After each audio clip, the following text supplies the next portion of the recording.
नमस्कार. तर अशोक मामा या मालिकेच्या आजच्या भागात आपण पाहणार आहोत की फुलराणीची मैत्रीण अशोक मामांना विचारते की मामा कुठे चालले तुम्ही. तेव्हा अशोक मामा सांगतात की ते दूध आणायला चाललोय. यावर फुलराणीची मैत्रीण म्हणते की द्या ना, मी आणून देते तुम्हाला. तेव्हा अशोक मामा तिला म्हणतात की नाही तू कशाला, उगाच भरपूर कामं असतील ना तुला. तू एक काम कर, ती फुलराणी जर तुला भेटली ना तर तिला एक निरोप दे माझा. तिला म्हण की मला एक फोन कर. यावर फुलराणीची मैत्रीण म्हणते की हो सांगते. तर आता यानंतर दुसरीकडे आपण पाहतो की भैरवी ऑफिसचं काम करत असते. आता तितक्या डोरबेल वाजते. तेव्हा भैरवी खूपच वैतागते आणि नाईलाजाने जाऊन दरवाजा उघडते. तर प्रभूबाई आलेल्या असतात. आता प्रभूबाई भैरवीला म्हणतात की गुड मॉर्निंग. यावर भैरवी तोंड वाकडं तिकडं करत म्हणते की काय ते बोला. आता प्रभूबाई भैरवीला म्हणतात की विरजन आहे का. यावर भैरवी म्हणते की काय. यावर प्रभूबाई म्हणतात की दह्याचं विरजन पाहिजे. यावर भैरवी सांगते की नाही आहे. आता प्रभूबाई म्हणतात की फुलराणी देते मला बऱ्याचदा. यावर भैरवी म्हणते की फुलराणी दिसते का इथे तुम्हाला. तेव्हा प्रभूबाई इकडे तिकडे बघत म्हणतात की नाही ना. तेव्हा भैरवी म्हणते की मग. आता यावर प्रभूबाई भैरवीला विचारतात की दही नसतं का घरी. तेव्हा भैरवी खूपच वैतागते आणि म्हणते की हे असलं काही नसतं आणि मी सगळं ऑनलाईनच ऑर्डर करते आणि हे विरजन वगैरे मी नाही लावत. काही प्रॉब्लेम आहे का तुम्हाला. यावर प्रभूबाई म्हणतात की नाही प्रॉब्लेम तर काहीच नाही आहे. ॲक्च्युली माझ्या घरातील लिंब संपलेली, मला लिंबू हवे होते. तेव्हा फुलराणी असते ना तर ती आत्ता मला खाली जाऊन आणून दिले असतं तिने. तेव्हा भैरवी खूप वैतागते आणि ती समाला आवाज देत म्हणते की समा बघ यांना काय हवं आहे ते. असं म्हणून भैरवी आत जायला लागते.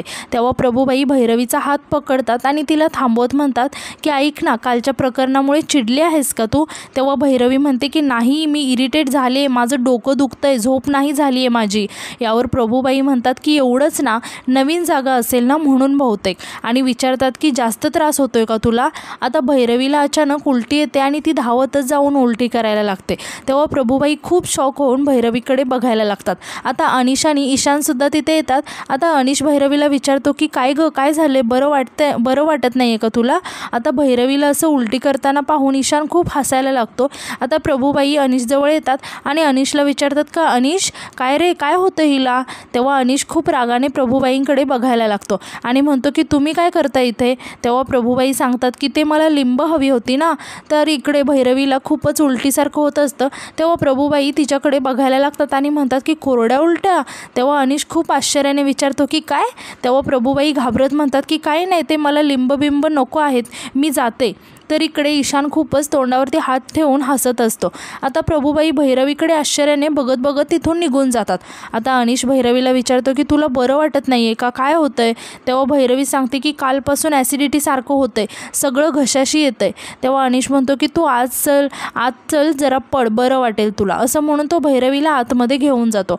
आता त्या दोघांनाही आत गेलेलं पाहून ईशान हळूच जाऊन बाहेरून बेडरूमचा दरवाजा लावून घेतो आणि तो दोघांनाही लॉक करतो. तर आता यानंतर आपण पाहतो की प्रभूबाई खाली येतात. तर त्यांना सोसायटीतील काही माणसं दिसतात. आता तिथेच कियांची मम्मी रुपालीसुद्धा असते. तेव्हा प्रभूबाई रुपालीला बघून आवाज देत म्हणतात की रुपाली. तेव्हा रुपाली प्रभूबाईंना विचारते की काय गं, काय झालं. तेव्हा प्रभूबाई सांगतात की नवीन खबर कळाली का. आता तितक्यात अशोक मामासुद्धा दूध घेऊन आलेले असतात. तर इकडे रुपाली प्रभूबाईंना विचारते की काय झालं. तेव्हा प्रभूबाई सांगतात की अगं ते अशोक मामा आहेत ना, त्यांची सून भैरवी उलट्या होत होत्या, तिला उलट्या. तेव्हा रुपाली शॉक होऊन विचारते की काय सांगतेस काय. आता अशोक मामासुद्धा हे ऐकत असतात. आता रुपाली देसाई सातपुते यांना आवाज देत म्हणते की अहो इकडे या ना, ऐकलं का. तेव्हा देसाई रुपालीला विचारतात की काय गं, काय झालं. आता रुपाली देसाईंना सांगते की अहो ह्या बघा ना काय म्हणतायत, ती भैरवी आहे ना भैरवी, तिला उलट्या होत आहेत म्हणे. आता अशोक मामा एका गाडीच्या पाठीमागे लपतात आणि त्यांचं बोलणं ऐकायला लागतात. आता रुपालीचं बोलणं ऐकून देसाई म्हणतात की त्यात काय एवढं, त्या आगाऊ मुलीला ॲसिडिटी ही व्हायचीच. तेव्हा रुपाली म्हणते की अहो उलट्या म्हणजे तसल्या उलट्या असू शकतात ना. तेव्हा सातपुते म्हणतात की भलतेच मॉडर्न निघाले दोघं. यावर प्रभूबाईसुद्धा म्हणतात की हो ना, लग्न करून नुकतेच 2 दिवस झालेत आणि लगेच उलट्या पण सुरू झाल्या. यावर देसाई म्हणतात की आत्ता कळलं त्या दोघांनी इतक्या घाईघाईत लग्न का केलं. तेव्हा अशोक मामा मोठ्याने म्हणतात की का केलं लग्न. आता अशोक मामांचा आवाज ऐकून सर्वजण खूपच घाबरतात आणि अशोक मामांकडे बघायला लागतात. आता अशोक मामा त्यांच्याजवळ येत म्हणतात की सांगा ना का केलं लग्न, मलाही कळलं पाहिजे ना. तेव्हा प्रभूबाई म्हणतात की नाही हो, माझगावकर, आमचं फक्त इतकंच म्हणणं होतं की ते लग्न करणार आहेत ते तुम्हाला माहिती नव्हतं ना, मग पुढे असं काही करतील आणि मग तुम्हाला सांगतील असं नाही आहे, फक्त एकदा चेक करून घ्या.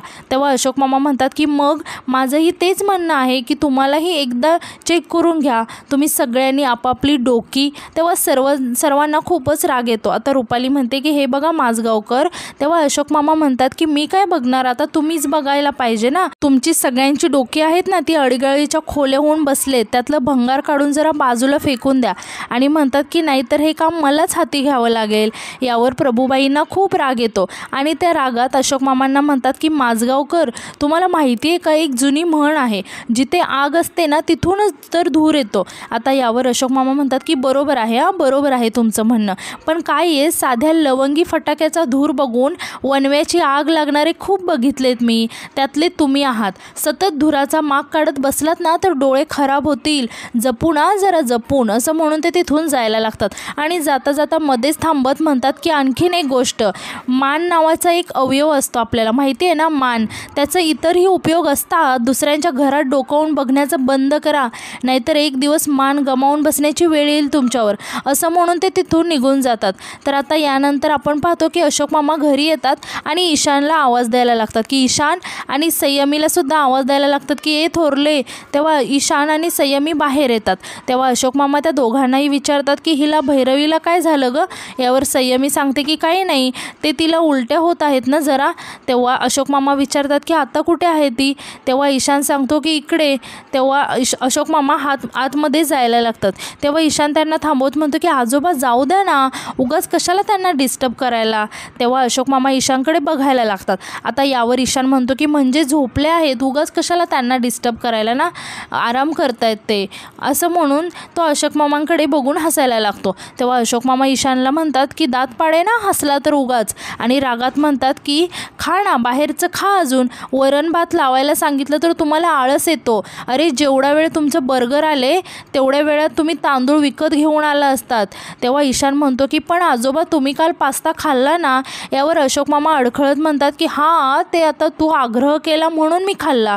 तेव्हा ईशान हसायला लागतो. आता संयमी म्हणते की ते काही असो, म्हणजे तुम्ही बाहेरचं खाता ना, मग तिला कशाला उगाच बोलताय. यावर अशोक मामा म्हणतात की मी कधीतरी एकदाच खातो बाहेरचं, आणि तुम्ही कधीतरी एकदा घरचं खाता, फरक समजतो का. आणि म्हणतात की बरं चला जा कामाला आता. आणि ते ईशानला म्हणतात की तू चादरीच्या घड्या घाल, आणि संयमीला म्हणतात की जा आणि तू दूध तापव.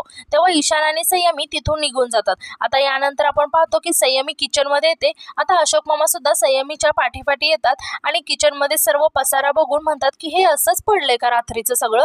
आणि संयमीला म्हणतात की बघितलं ना थोरले, बघितलं, घरामध्ये इतकी माणसं आहेत पण भांडी घासायचे कष्ट कुणाला करायला नको. त्या बाईला कामावरून काढलं तेव्हा तुमच्या लक्षात यायला पाहिजे होतं की सगळी कामं आता आपल्यालाच करायची आहेत. यावर संयमी म्हणते की कशाला, आपण दुसरी मेड आणूया ना. यावर अशोक मामा रागाने संयमीला म्हणतात की काय, फोन करून पास्ता मागवणं इतकं सोपं वाटलं का तुला ते. यावर संयमी म्हणते की ॲक्च्युली ते इतकंच इझी आहे. नाही ठीक आहे, पण ते तुम्हाला नाही माहिती. यावर अशोक मामा संयमीला म्हणतात की उगाच शहाणपणा करू नकोस हा, आणि तुम्हाला घरातले सगळे हक्क हवे आहेत, मग घरातली सगळी कर्तव्य करायला शिका. यावर संयमी विचारते की म्हणजे. यावर अशोक मामा काहीच बोलत नाहीत. आता अशोक मामा संयमीला म्हणतात की आता तुझं इकडचं सगळं झालं ना की केर काढायला घे. आणि ईशानला आवाज देऊन म्हणतात की ईशान तू लादी पुसायला घे. तेव्हा ईशान सांगतो की आजोबा मी ऑलरेडी गाद्या आवरतोय ना. आता संयमी शांतपणे अशोक मामांकडे बघत असते. आता अशोक मामा तिच्याकडे बघतात आणि ती कशी उभी राहिली आहे याची ॲक्टिंग करत म्हणतात की आता काय मुहूर्त बघणार आहेस का, चल पटपट काम करायला लाग. तेव्हा संयमी म्हणते की मी विचार करत होते. आता अशोक मामा आश्चर्याने म्हणतात की विचार करत होती तू, अरे बापरे.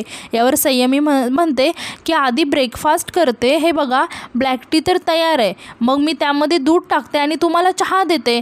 तेव्हा अशोक मामा आश्चर्याने विचारतात की काय टाकते, आणि परत म्हणतात की अच्छा दूध टाकते चहामध्ये, काय भाषा आहे तुमची. आणि परत वैतागून म्हणतात की काय करायचं ते करा.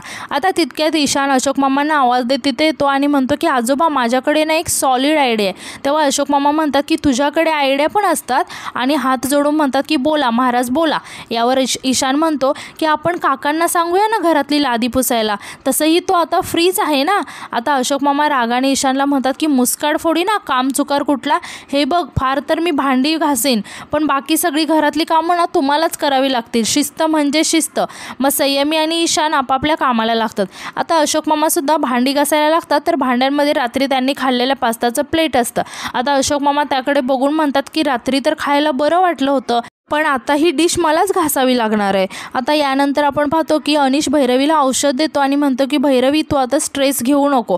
तेव्हा भैरवी म्हणते की स्ट्रेसचं काय, डेडलाईन आली आहे इथे डोक्यावर. यावर अनिश विचारतो की कसली डेडलाईन. आता भैरवी अनिशला म्हणते की अनिश ऐक ना प्लीज, बाहेरून माझा लॅपटॉप आणतोस का जरा, मला काम करायचं आहे. तेव्हा अनिश आश्चर्याने म्हणतो की खरंच, हे बघ तुझी तब्येत ठीक नाही आहे, तू आराम कर. यावर भैरवी म्हणते की अनिश प्लीज मला लेक्चर देऊ नकोस, आपण खरे नवरा बायको नाही आहोत, प्लीज लॅपटॉप आणतोस का, मला काम करायचं आहे. आता यानंतर आपण पाहतो की अशोक मामा भांडी घासून खूप थकतात आणि थकवा दूर करण्यासाठी आणि माइंड फ्रेश होण्यासाठी ते मोठ्याने जुनी गाणी लावतात आणि ते स्वतःशीच म्हणतात की बापरे, भांडी घासणं एवढं अवघड असतं हे मला माहिती नव्हतं. आता इकडे अनिश भैरवीचा लॅपटॉप आणण्यासाठी बाहेर जायला लागतो, तर दरवाजा बाहेरून लॉक असतो. आता अनिश ईशानला आवाज द्यायला लागतो की ईशान दार उघड, पण बाहेर गाण्यांचा आवाज मोठा असल्यामुळे अनिशचा आवाज बाहेर कोणालाच जात नाही. तेव्हा भैरवी वैतागून म्हणते की आता हे काय नवीन आहे, असं म्हणून ती अनिश जवळ येते आणि विचारते की काय झालं. यावर अनिश सांगतो की दार उघडत नाहीये. आता भैरवीसुद्धा संयमीला आवाज द्यायला लागते, पण गाण्यांच्या आवाजामुळे बाहेर काही ऐकू येत नाही. आता तितक्यात संयमी अशोक मामांसाठी चहा घेऊन बाहेर येते, तेव्हा तिला अनिश आणि भैरवीचा आवाज येतो. ती इकडे तिकडे बघत म्हणते की हा कसला आवाज आहे, काकांचा आवाज आहे का. भैरवी आणि अनिश संयमीला आणि ईशानला कंटिन्यू आवाज देत असतात आणि ओरडून म्हणत असतात की प्लीज कोणीतरी दार उघडा. तेव्हा संयमी दरवाजाजवळ येते आणि दरवाजा उघडण्याचा प्रयत्न करते, तर दरवाजा लॉक केलेला असतो. तेव्हा संयमी चिडून ईशानकडे बघत म्हणते की ईशान तू हे लॉक का केलं आहेस, असं म्हणून ती ड्रॉवरमधील चावी घेऊन लॉक काढते. आता भैरवी आणि अनिश बाहेर येतात. भैरवी खूपच चिडलेली असते, ती म्हणते की काय नॉनसेन्स पण आहे सकाळी सकाळी हा, आणि ती ईशानवर चिडत म्हणते की ईशान आम्हाला न सांगता तू दरवाजाची कडी का लावलीस. गाण्यांचा आवाज खूपच मोठा असल्यामुळे ती अजूनच चिडते आणि रागाने म्हणते की आधी तो रेडिओ कोणीतरी बंद करा. तेव्हा अनिश पटकन जाऊन तो रेडिओ बंद करतो. आता ईशान गाद्या आवरत असतो, तेव्हा भैरवी त्याच्याकडे आश्चर्याने बघते आणि अशोक मामांना म्हणते की हे काय आणि हे काय चाललंय, इथे मुलं कामं करत आहेत आणि तुम्ही निवांत बसून गाणी ऐकताय, काहीच वाटत नाही का तुम्हाला. तेव्हा अशोक मामा हातातील चहाचा कप खाली ठेवतात आणि उठून ईशानजवळ जातात आणि म्हणतात की ईशान तुझे हात दाखव, असं म्हणून ते ईशानचे हात बघतात. आता परत ते संयमीला सुद्धा म्हणतात की हात दाखव आणि त्या दोघांनाही विचारतात की तुमची पाठ दुखते का. तेव्हा संयमी आणि ईशान सांगतात की नाही. यावर अशोक मामा भैरवीकडे बघून म्हणतात की मुलांना काही त्रास होत नाही आहे, मग तुला काय त्रास होतो आहे गं, पित्त वाढलं आहे ना तुझं, मग जाऊन झोप ना आतमध्ये, मुलांना करू दे आनंदाने काम. तेव्हा भैरवी म्हणते की नाही ते आनंदाने करत नाहीत, बळजबरीने करतायत. आता अशोक मामा विचारतात की तुला सांगितलं का त्यांनी तसं. यावर भैरवी म्हणते की सांगणारच नाहीत, आनंद झाला तरी नाही आणि दुःख झालं तरी नाही, कारण ते जर तुम्हाला काही बोलले ना, त्यांनी तक्रार केली ना, तर तुम्ही त्यांना काहीतरी बोलाल उलटून. तेव्हा अशोक मामा ओरडून म्हणतात की बोलणारच आहे मी, कारण कामं करताना तक्रार करणे म्हणजे आळशीपणा आहे आणि मी काय नुसतं बसलेलो नाही, आतमध्ये ते काम पडलं होतं ना, रात्रीपासून तिथे भांडी पडली होती ती मी घासून ठेवली आहे, तुला फार कळवळा आहे ना मुलांचा, मग तू कर ना सगळी कामं. यावर भैरवी म्हणते की हे बघा मला बरं वाटत नाही. तेव्हा अशोक मामा म्हणतात की अच्छा तुला बरं वाटत नाही, नाही का, मला कळलं आहे, मला काय अख्ख्या सोसायटीला कळलं आहे. आणि विचारतात की मग आता कोणीच कामं करायची नाहीत का, मी करू का सगळी कामं. आता भैरवी रागाने तिचा लॅपटॉप उचलते आणि तिथून जायला लागते. तेव्हा अशोक मामा तिला अडवण्यासाठी तिच्या समोर जाऊन उभं राहतात आणि म्हणतात की आता कळली का माणसाची किंमत. यावर भैरवी आश्चर्याने विचारते की म्हणजे. तेव्हा अशोक मामा सांगतात की ही सगळी कामं प्रेमाने करणाऱ्या त्या बाईला तू तडकाफडकी काढून टाकलंयस, मग आता ही सगळी कामं परीने का चटकीने करायची. यावर भैरवी म्हणते की मग म्हणून का मुलांनी घाम गाळणं हा काय उपाय आहे का. तेव्हा अशोक मामा म्हणतात की मग तुम्ही दोघं करा सगळी कामं, मी करू शकतो, पण मी का करायची सगळी कामं, घरात जेवढी माणसं आहेत तेवढं त्यांनी वाटा उचललाच पाहिजे. यावर भैरवी ओरडून म्हणते की जमणार नाही. आता अशोक मामा आश्चर्याने विचारतात की का. तेव्हा भैरवी सांगते की मी दुसरी बाई शोधते आहे, पण प्लीज मुलांना कामाला लावू नका, उद्यापासून दुसरी बाई येईल. यावर अशोक मामासुद्धा ओरडून म्हणतात की जमणार नाही, कारण मी फुलराणीला या घरात परत बोलवत आहे. तेव्हा सगळेच आश्चर्याने अशोक मामांकडे बघायला लागतात. तेव्हा संयमी खूप घाबरते. आता भैरवी म्हणते की ज्या बाईने माझा आणि तुमच्या नातीचा अपमान केला आहे तिला तुम्ही परत बोलावणार आहात, आणि म्हणते की ती बाई जर या घरात परत येणार असेल ना, तर मी आणि संयमी इथे राहणार नाही, दुसरी बाई शोधते आहे मी, असं म्हणाले ना मी, मिळाली की येईल ती, असं म्हणून ती रागाने तिथून निघून जाते. आता अशोक मामा अनिशजवळ येतात आणि म्हणतात की अनिश, तिला जाऊन सांग, मनात आणलं ना तर तिच्यापेक्षा मी 10 पट उद्धटपणे बोलू शकतो. माझ्या सहनशक्तीचा अंत पाहते ती. तेव्हा अनिश म्हणतो की बाबा, मी तिला सांगतो, पण तुम्ही सुद्धा प्लीज समजून घ्या ना. यावर अशोक मामा आश्चर्याने म्हणतात की माझं काही चुकलं आहे का? तेव्हा अनिश अडखळत म्हणतो की नाही, तुमचं काही नाही चुकलं, मी बोलतो तिच्याशी, असं म्हणून तो आतमध्ये जायला लागतो. आता अशोक मामा त्याला थांबवत म्हणतात की 1 मिनिट, एका गोष्टीचं भान ठेवलं तर बरं होईल. हे साधं घर आहे, 3 खोल्यांचं, बेडरूम, हॉल, किचन. माणसं वाढत चालले आहेत, घर तेवढंच आहे. दिवसाढवळ्या खोलीचं दार बंद करून बसला नाही तर बरं होईल. तेव्हा अनिश ईशानकडे बघायला लागतो. आता ईशान घाबरून कान पकडून अनिशला सॉरी म्हणतो. आता अनिश अशोक मामांना म्हणतो की यापुढे असं नाही होणार बाबा, सॉरी, असं म्हणून तो आतमध्ये जातो. आता यानंतर आपण पाहतो की भैरवी अनिशला म्हणते की ते मुद्दाम करत आहेत अनिश, मी फुलराणीला काढून टाकलं आहे ना, ते आवडलेलं नाही आहे त्यांना, म्हणून. काय झालं असतं थोडे दिवस थांबले असते तर? तेव्हा अनिश सांगतो की त्यांना सगळी कामं वेळेवर करायची सवय आहे. यावर भैरवी वैतागून म्हणते की अरे पण एखादा दिवस उशीर झाला तर काय जगबुडी होणार आहे का? आपण केलं असतं ना सगळं नंतर. बाहेर आता अशोक मामा, ईशान आणि संयमी सुद्धा हे सर्व ऐकत असतात. आता अशोक मामा मोठ्याने भैरवीला म्हणतात की मग आधीच करायचं ना ही सगळी कामं, वेळच येऊ द्यायची नाही ही. अनिश अशोक मामांना म्हणतो की अहो, ती या घरामध्ये परवाच आली आहे ना, थांबा जरा. तेव्हा अशोक मामा ओरडून म्हणतात की मग काय झालं? वेणू जेव्हा या घरात लग्न करून आली होती ना, तेव्हा या घरात 8 माणसं होती. दुसऱ्या दिवशी तिने पदर बांधून स्वयंपाकाला सुरुवात केली. अख्ख्या घरासाठी स्वयंपाक केला होता तिने. यावर भैरवी म्हणते की एकतर या अशा जुनाट गोष्टी करायच्या, आउटडेटेड गोष्टी करत बसायच्या आणि नंतर अपेक्षा ठेवायच्या आपणही तेच करायचं म्हणून, नाहीतर स्वतः करत बसायचं, म्हणजे आपल्याला गिल्ट येईल आणि मग आपणच काम करत बसू. अर्धा दिवस ही घरातलं काम करण्यात घालवला तर मी बाहेरची कामं कधी करणार? आणि यांचं काय आहे, यांचं झालं आहे सगळं करिअर वगैरे करून, आमचं काय? आणि मी लग्न करून इथे आली तर सून म्हणून सगळी कामं मीच करायची का? तेव्हा अशोक मामा म्हणतात की पण माझं असं म्हणणंच नाही आहे की ती सून आहे म्हणजे सगळी कामं तिनेच करावी. या जुनाट विचारांचा मी नाहीच आहे. ह्याने करावी ना मग कामं, पण हा झोपून राहिला आहे. मला न काम केलेलं घर म्हणजे आंघोळ न केलेल्या माणसांसारखं वाटतं, पारोसं.